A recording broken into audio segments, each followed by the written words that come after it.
Janine, Yancey, welcome to the Human Capital Innovations Podcast. Oh, glad to be here. Thanks for having me.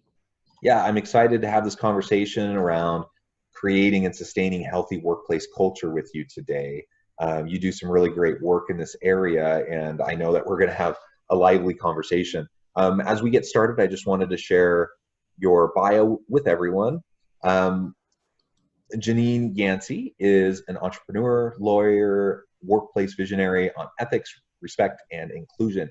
Janine is the founder and CEO of Train, a culture tech platform that provides online education, advice, and analytics on these tricky culture issues. And it is tricky culture issues, right? It is a challenge to be able to get culture right. And I think many organizational leaders recognize the importance, but they don't really know what to do about it. And they're kind of floundering.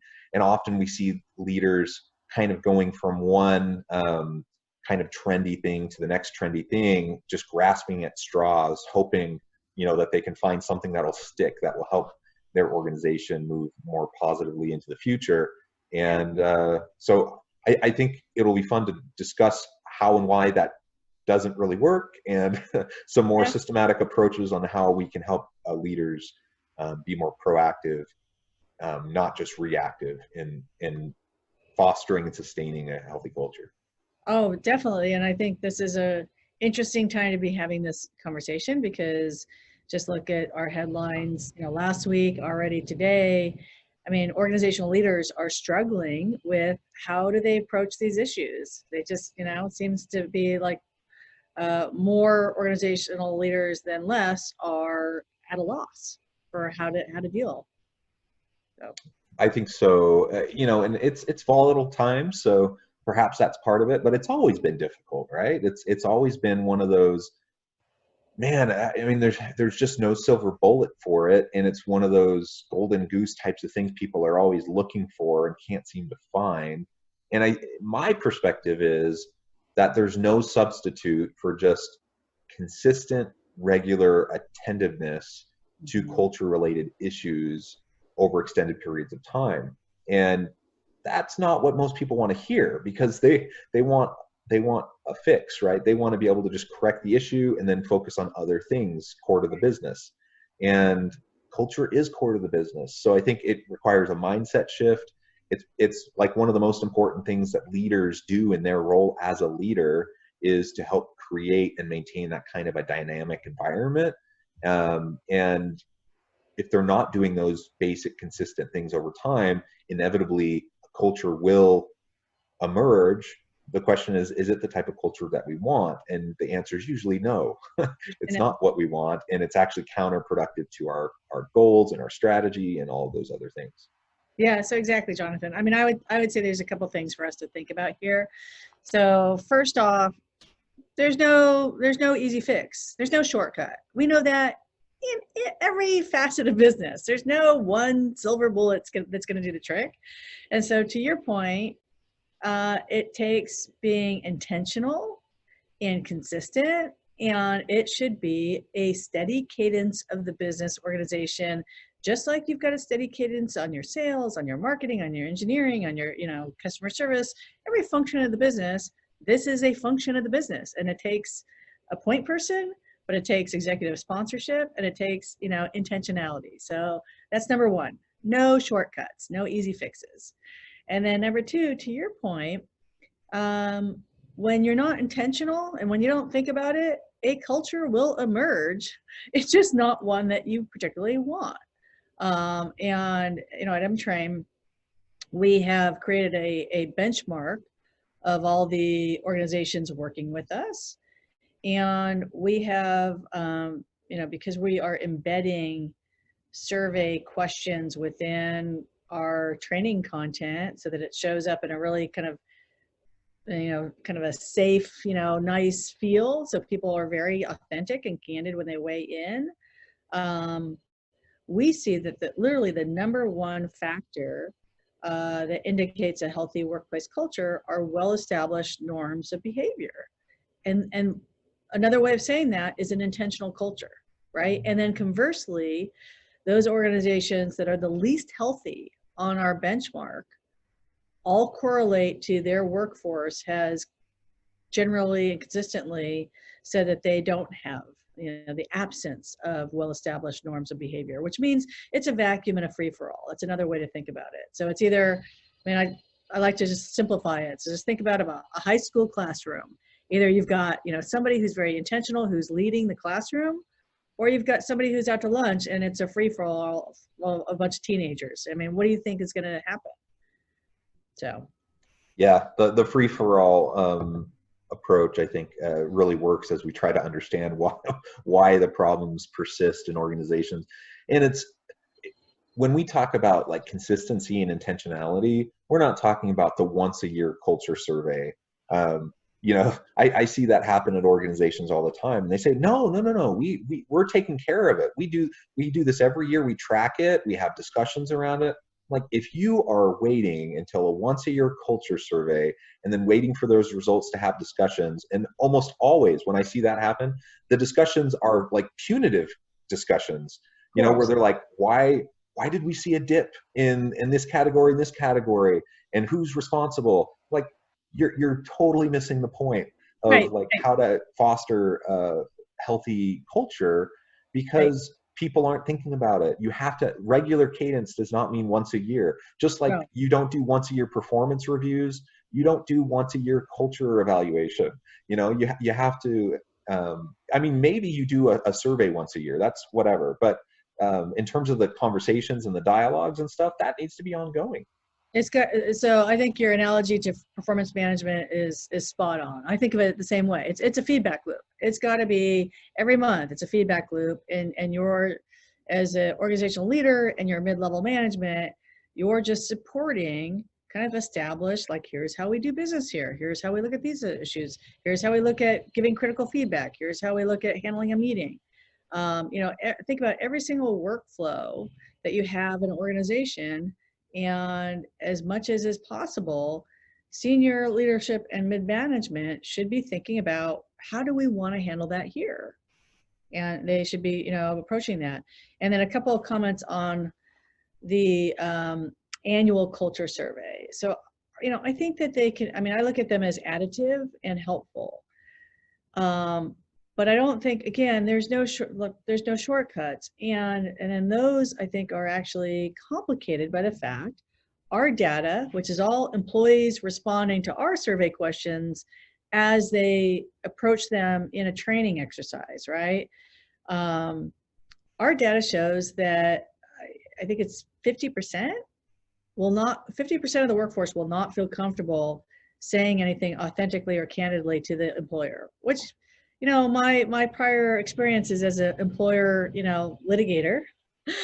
So I was representing management, and I understand that, because at the end of the day, they know that they don't necessarily always rise and fall on the same tide as the employer. So it's natural that they're not going to feel 100% comfortable expressing their candid thoughts and feelings to the employer. Yeah, and the surveys become rather useless when they're not willing to share openly, right? Garbage data in, garbage data, right? Yeah, exactly. So that's a common problem with those types of approaches. And again, just the mere time lag between like when problems are occurring and when you actually do the survey, it's incredibly problematic. And so, yeah, I think we both have seen that all the time. That's the big caution to anyone listening when you're trying to think about how to really foster and maintain a healthy culture. So if that's not the answer, we've already referred to the cadence issues and some of these things. What are some of the big kind of strategy pieces that we can put in place within an organization? Say a leader's listening to this podcast, what can they do today to start down the path of creating this healthy, sustainable culture in their team? Yeah, so I think about it in terms of, three kind of fundamental steps that every organizational leader should at least think about and ideally take. So first off, as organizations in my, career, I've just seen for the last couple of decades, people are reacting to outcomes, bad outcomes, and they're reporting on outcomes. They're not reporting on KPIs. So as culture keepers, people need to start thinking about what are the early indicators, what are the KPIs that I can report on. And it's not rocket science, like just map back ethics into what people, believe are the core behaviors that lead to either ethical situations or conversely unethical situations. Same with respect, same with inclusion. I mean, we at M-Train, we take the view that, your ethics, your respect, your inclusion are kind of your main pillars that drive a culture. Everything else is, additive and it flushes it out. But without those three main pillars, you really don't have anything. So I, obviously would suggest starting there and map ethics, respect, and inclusion back to those core behaviors that drive ethics, respect, and inclusion. We've done so on our website. That's our, kind of a hypothesis of it. So that's number one, kind of look at the early indicators.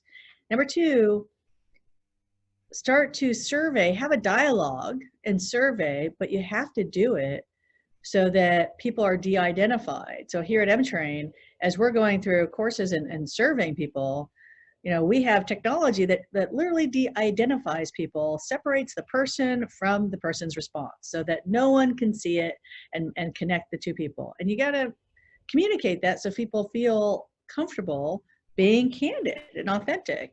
And we see from our data, so we have 10 million employee responses, we see that people feel candid and authentic because they're saying, expressing some views that are not, let's just say, politically correct views to express. But that's good. We need to know the good, the bad, and the ugly in order to understand what we're dealing with. Can I just chime in on that point before you go to the next one? I've done work with organizations where they try to reassure their people, we want your candid feedback, please provide it. This is anonymous. They say all those things, but then it's not. Yeah. And there isn't like an employee name or employee number attached to it, but they have like an IP address.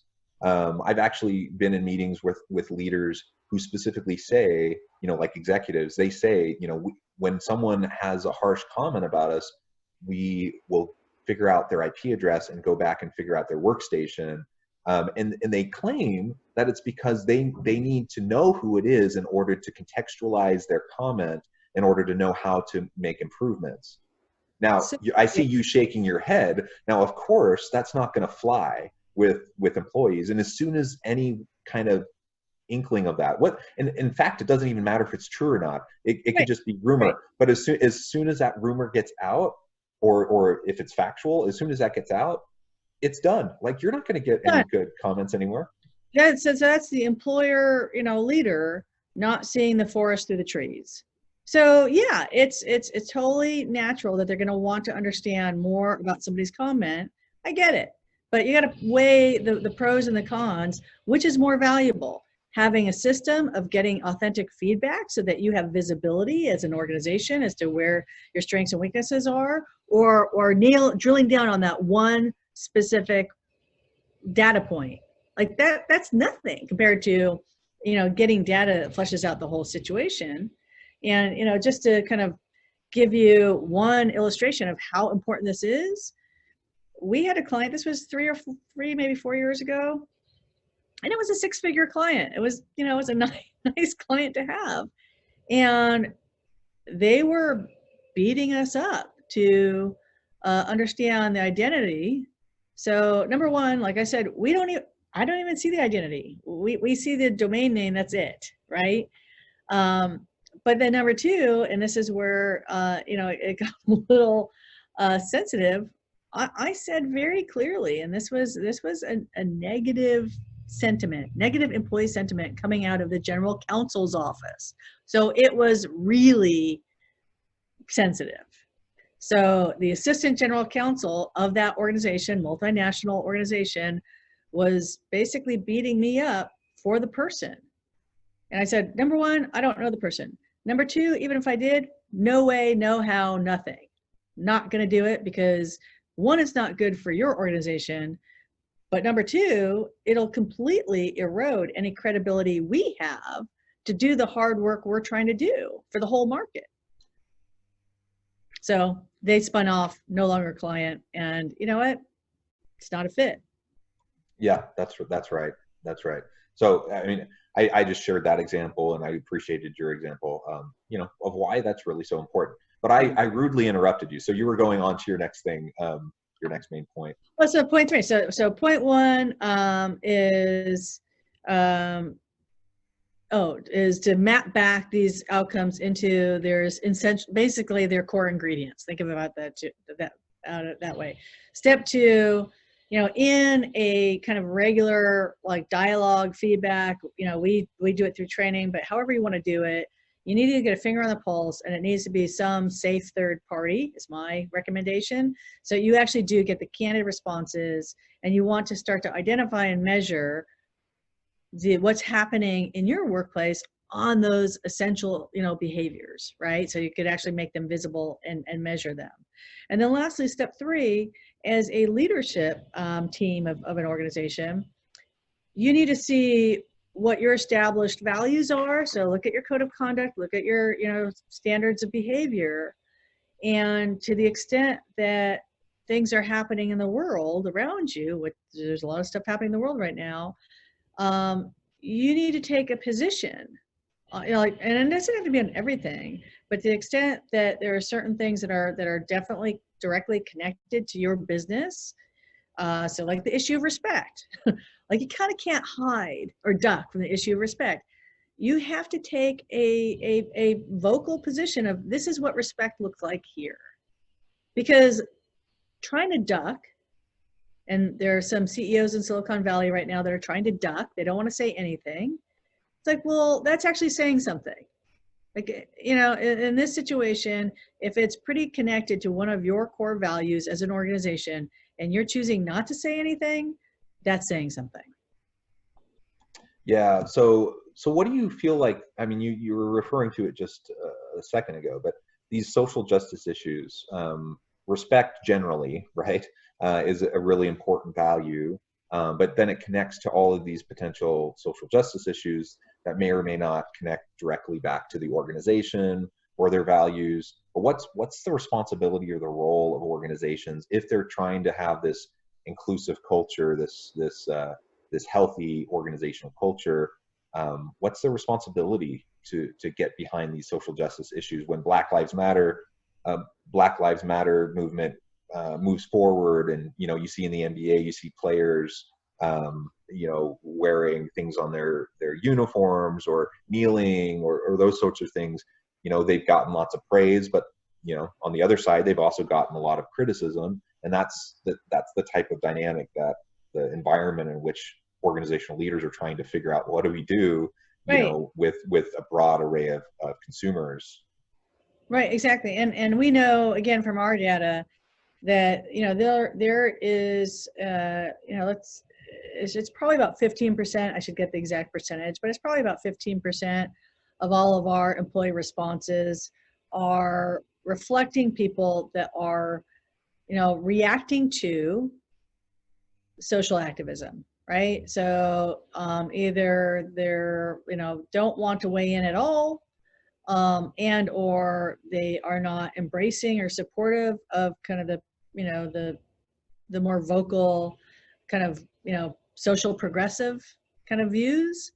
And I think that a lot of organizational leaders are sensitive to that, and they don't want to basically, ruffle the feathers, if you will, of that 15% kind of demographic within their workforce, and that's, I understand that, but again, I think that that's a disservice, frankly, to the organizational values. So it's up to the leader to say, this is what Black Lives Matter means to this organization. This is how we're going to navigate it here.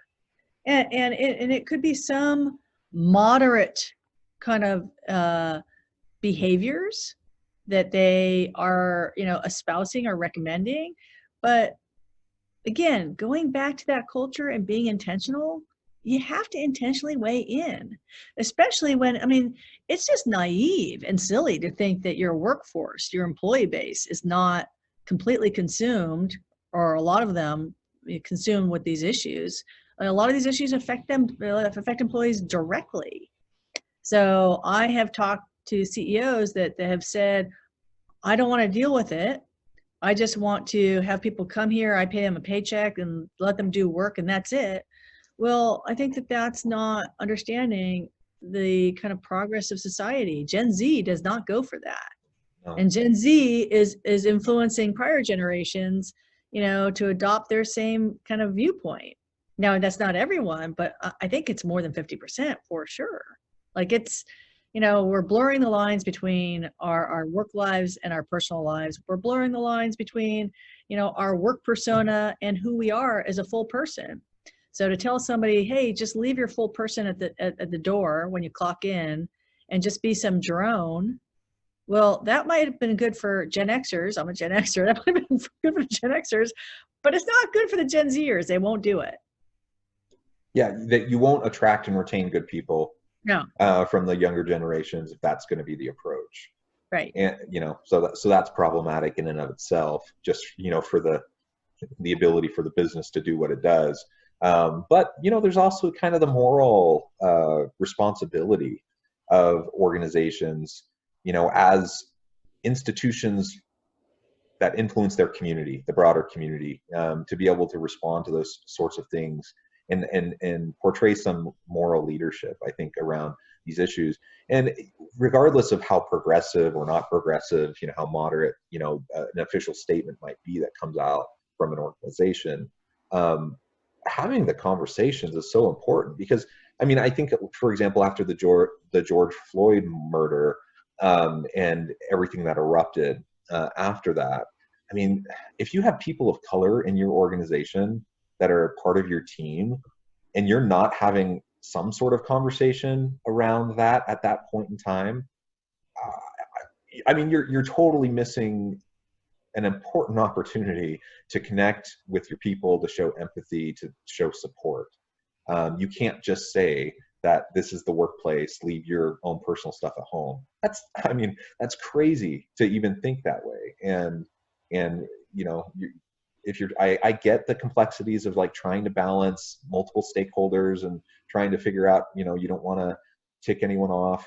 But at a certain point in time, it comes back to what you were describing with your big client that wanted you to give up the individual. It may just not be a fit. So if you tick someone off because you're trying to stand up for racial justice and equity, right. and they don't want to work with you anymore, you know what? That's probably not a bad thing. And you can figure out a way forward. Well, again, it's look at the forest, not the trees. Look at the big picture. So, we have one client who, we had actually shared with them employee sentiment data right before the George Floyd incident, letting them know, because we actually have a Black Lives Matter video lesson, right? And it's reflecting what happened to Facebook in 2016. They had a big incident, 4 years ago. And there was, some conflict there. And so, we have a video lesson on it, and we kind of showed it to this workforce of 70,000 people, and could see it's about 15% that say, oh, we don't dig this. All lives matter. Don't be telling us Black Lives Matter. It's all lives matter. And, you try to explain and open up the lens. And so we shared this data with this one particular client, and a few weeks later, the George Floyd incident happens. They have town hall, discussions, and this demographic starts being vocal and actually being prepared, not reactive, but they knew from our data that this was a thread in their workforce. So they were prepared, and they took very decisive action. Like it was a day later. Like, you know what? You're actually not a fit for our culture. And they did that to 3 folks, and power to them, because at the end of the day, people can have their personal views, but if they're going to accept a paycheck and be part of an organization, well, guess what? Then they have to at least be consistent and not destructive or undermine the organizational views. That's how I look at it. Yeah, I completely agree. Well, Janine, it has been a real pleasure. We could go on and on because this is a big topic. Yes. And as you mentioned early on, it's not rocket science. Like there's not much here that is so complicated that you can't figure it out, but it's about intentionality. It's about consistency. It's about having a little bit of courage, to to establish and live up to those values that you state as important to the organization, and build it in, across the organization, institutionalize it throughout policies, practices, procedures that occur within the organization. That's really what it comes down to.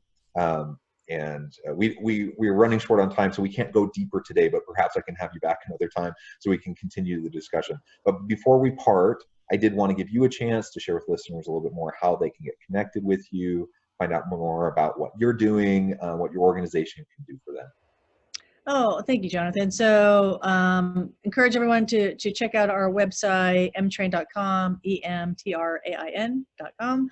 And if you look on one of the top tabs, you'll see a tab for the culture report and culture diagnostics. And that will at least get people started with some ideas on how to decode situations and start to measure, identify and measure like these essential behaviors. And we have a lot of really interesting data and stats for people to look at that will get them kind of thinking about how best to be proactive rather than reactive on these issues. Thank you very much. It has really been a pleasure talking with you today. Two peas in a pod, I think. We both love talking about this. I hope anyone listening, I hope you'll reach out to Janine, get connected, find out more about what she can do for you. And as always, I hope everyone can stay healthy and safe, find meaning and purpose at work each and every day. And I hope you all have a great week. All right. Thank you so much.